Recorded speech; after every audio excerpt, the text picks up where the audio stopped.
Thank you so much. That was fantastic. I feel inspired to be there at 6 a.m., but I might not be.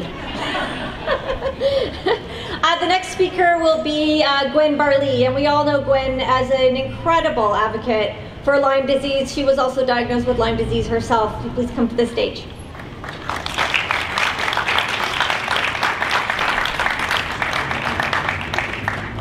Hi everybody, thank you so much for coming out today on a lovely sunny Sunday afternoon. And first things first, happy Mother's Day. And now getting into the meat of the issue, why are we here today? We're here today because patients with Lyme disease, and it's one of the fastest growing diseases in North America, can't get adequately diagnosed or treated in Canada. And that's why people like Daniel and Tanner are doing heroic things like riding across Canada to raise awareness and raise money so people with Lyme disease can be appropriately treated. In the United States, up until about 3 years ago, they said they had about 30,000 cases annually of Lyme disease. 2 years ago that changed, and the US Center for Disease Control said they made a terrible mistake. And it was actually 300,000 cases of people that are likely ill with Lyme disease yearly in the United States. And that takes us to Canada, which has 10% of the population of the United States. And so we should be having, based on 10% of the population, about 30,000 cases of Lyme disease here. But instead, the Canadian Centre for Disease Control says that we have just 682 cases. That's pretty much impossible. And so you have patients such as Dr. Martin Rogers, who was featured in today's Times Colonist, who came in with a bullseye rash to his doctor, and he is he's a retired physician, and he only got 2 days of antibiotics. Another person that I know came in with a tick attached, and the doctor looked at the tick and said, "You can't get Lyme disease in Canada," and threw it down the drain. And so doctors are unfortunately not well informed, and the blood tests are notoriously inaccurate. And so with people who have Lyme disease, such as myself, what you thought was a lonely journey is actually a journey that's shared by thousands of people across Canada, people that are very desperately ill with Lyme disease and can't get treatment in this country. And so in British Columbia, the patients got together, and we got together online, then we finally met in person, and we started applying pressure on the BC government. And we went to the media, and we held events like this, and we informed people and got the word out. And finally, and also one of the things that we did was do freedom of information requests. And freedom of information requests are when anybody here, can request government documents, and the government is obliged under law to release those documents to you. And so what Lyme disease advocates did is we requested to see how the BC government was managing Lyme disease in British Columbia. And what we found was really shocking, that the BC government in 2010 had commissioned a secret report. And it was by Dr. Brian Schmidt, and it was to look at how the BC government was managing Lyme disease in this province.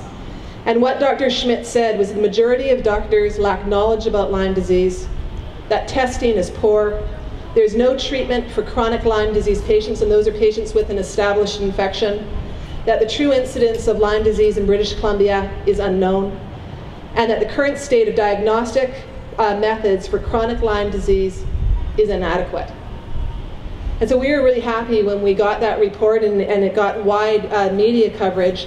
And the next day, the BC government turned around and announced a complex chronic disease clinic. And that clinic is based in Vancouver. And that clinic, first and foremost, the intention of that clinic was to treat chronic Lyme disease patients. And so we fast forward to 2015, and what do we have? We have a clinic that won't treat acute Lyme disease, and it also doesn't treat chronic Lyme disease. And instead it tells people with Lyme disease that they should do yoga and listen to soothing music and go for long walks. And that, not surprisingly, that clinic has lost 4 doctors because of the interference with their ability to treat Lyme disease patients for their infection, which needs to be treated with antibiotics. However, there is some good news. Elizabeth May, she's the head of the Green Party federally, she introduced a private members bill on Lyme disease. And something very unusual happened. A private member's bill has less than a 2% chance of passing. And this bill got all parties' support and is passed and it's being made law. And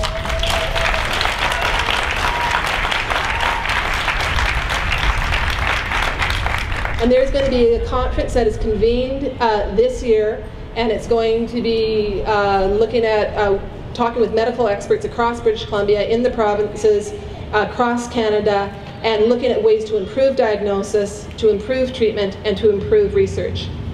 And another piece of good news is science. Now, science is increasingly showing the inadequacy of the blood tests that we rely on in British Columbia, which are wildly inaccurate and don't have the ability to pick up different strains of Borrelia, and different strains of Borrelia cause Lyme disease. And also, there's hundreds of peer-reviewed scientific papers in good journals that are showing persistence of infection of Lyme disease after antibiotic treatment, particularly for people who weren't properly diagnosed and treated in the early stages of Lyme disease. And the third piece of good news is activism.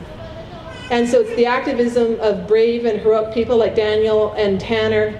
It's people like Marina Brisden, who helped organize this event today, Dr. Ted Kermode, Dr. Martin Rogers, Nicole Bottles, David Cubberley, Carol James, who's with us today, Lana Poppin, and everybody who shows up and does what they can in ways small and large to raise awareness about this illness. And this is how change happens. So please join me in giving a round of applause to Daniel and Tanner.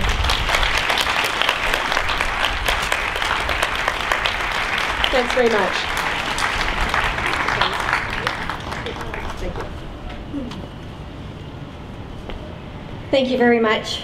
So now I'm going to invite up my friend and colleague, MLA Carol James. She's going to honor mothers with Lyme disease and mothers with children with Lyme disease for Mother's Day. And while she's doing that, Daniel and Tanner are going to be passing out flowers. Thank you so much, Lana, and thank you to all of you for coming, and thank you for your support. And I'm here to add my voice to Lyme Awareness Month and to the fight that you continue to have each and every day. Like many people, and I think if you sat in a caucus with David Cubberley when he was an MLA, all of our caucus probably had better knowledge of Lyme disease than anyone else, because David certainly informed all of us. But I think like many MLAs, I had individuals who came to my office to talk to me about the struggles that they were facing or their family member was facing. The constant difficulty of being misdiagnosed, if you get any kind of diagnosis. The challenge of always wondering, doubting yourself, facing difficulties. And imagine if you are also a mother going through those kinds of struggles. Because reality is, moms are still the multitaskers. Moms are still the ones who work inside and outside the home, who juggle the schedules between school and daycare and work and life, often caring for parents as well. And just imagine for a moment that you struggle to get yourself out of bed in the morning, that you struggle with going from doctor to doctor, from being turned down to being turned down, that you're having to say no to your kids who want to do something because you may not have the energy, you may not have the ability that day. That's an extra difficult burden for moms. So on this time when we're recognizing Lyme awareness, but we're also recognizing Mother's Day, we wanted to take a moment to recognize those moms. So if Daniel and Tanner can come up here with me, please.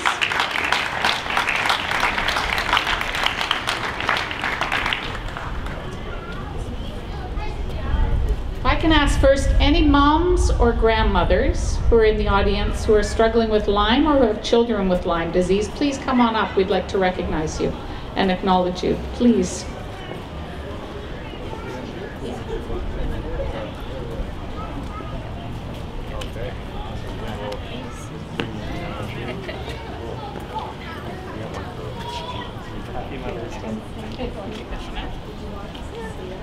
Yes, I think we're going to get one here. Come on around this side. Yeah, come over by me. Thank you.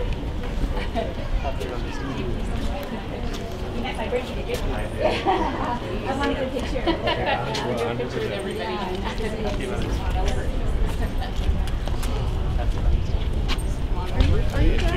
I'm Tanner. Daniel Reed. Happy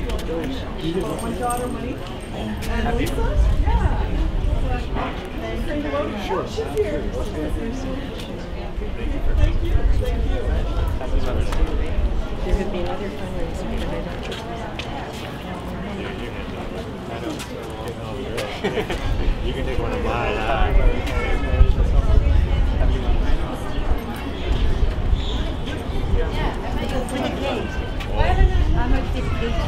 Crushed those stairs there, I saw. Did you? Well, maybe when I was out and about, you know. Maybe you were on my legs or something. Maybe like you did, yes. What kind of yellow? Did they go up and down? Thank you.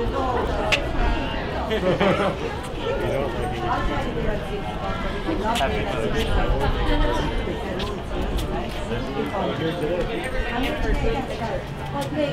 Come here.